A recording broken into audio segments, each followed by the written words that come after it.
welcome back to It's me, Cam from Camscom. Welcome back to another daily Chelsea transfer news video. So today I'll be talking about Moise Caicedo joining Chelsea, Roman Lavia coming in soon, and Michael Olise to join as well, along with all things Chelsea. So if you're new, I'm Cam from Camscom and I do daily Chelsea transfer news videos.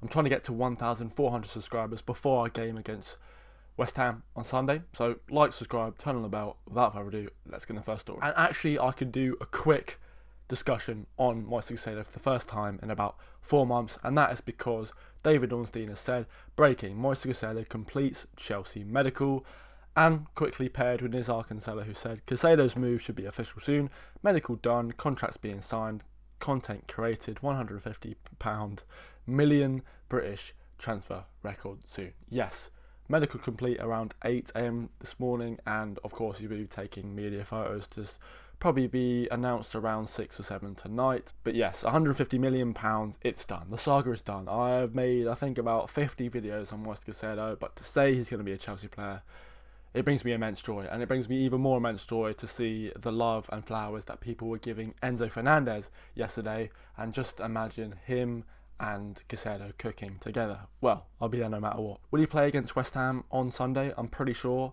he'll have a week of training to understand Poch's methods. But will Conor Gallagher be out the door by then? Anything can happen with Chelsea, really. Our transfer business has been immaculate this year.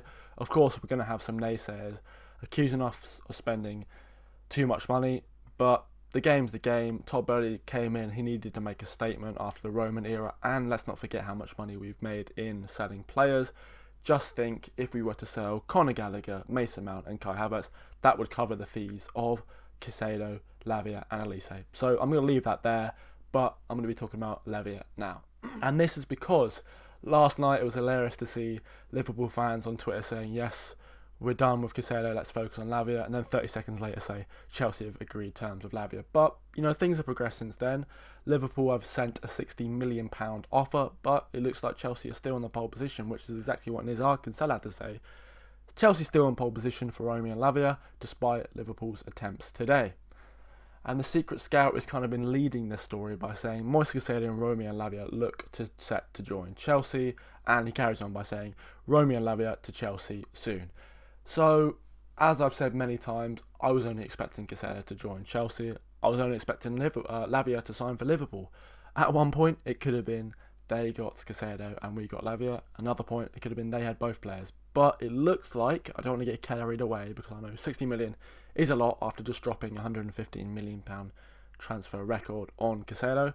But does this mean we'll have to play a midfield three and sacrifice an attacking player? Well, I think this Nkunku injury really stepped up our interest in Lavia because that's one less attacking midfielder. Maybe he's going to be using that 5-back like we did yesterday, where Reece James and Ben Chilwell kind of act as attacking midfielders, if you get what I mean.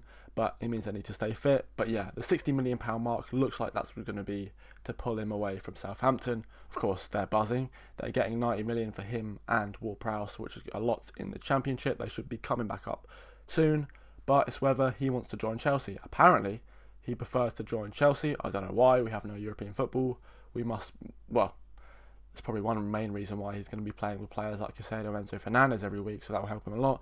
But yeah, this looks like it's going to be done next deal. Caicedo in today, Lavia in tomorrow, maybe Olise in the day after.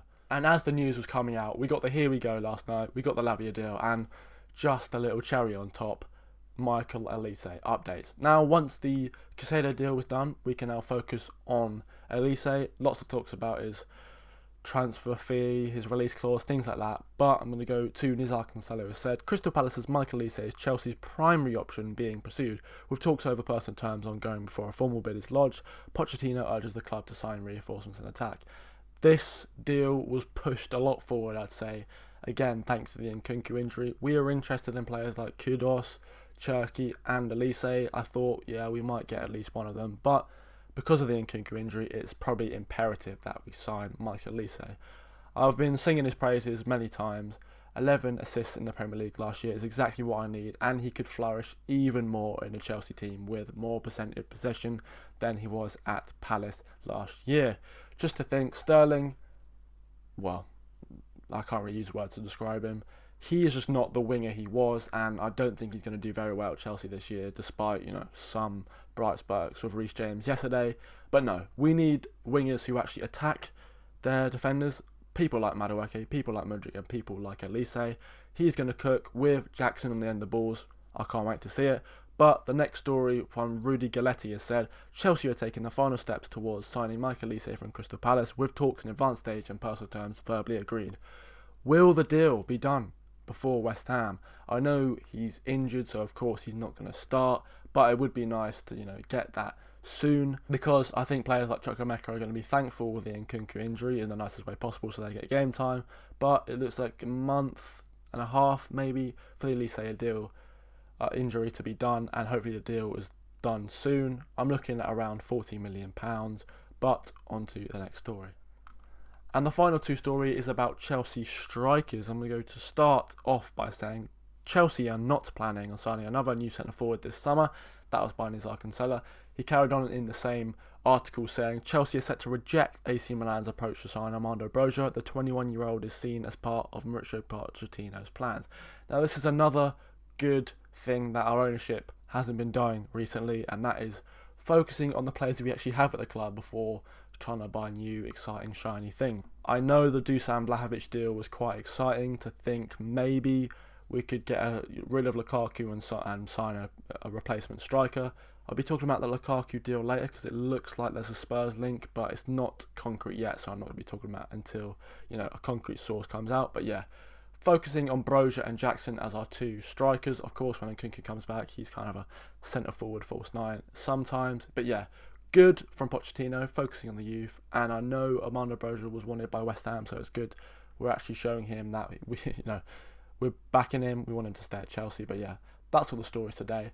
Very, very good time to be a Chelsea fan. I know we didn't win yesterday, but promising things, promising signings, and hopefully we win next week. See you tomorrow.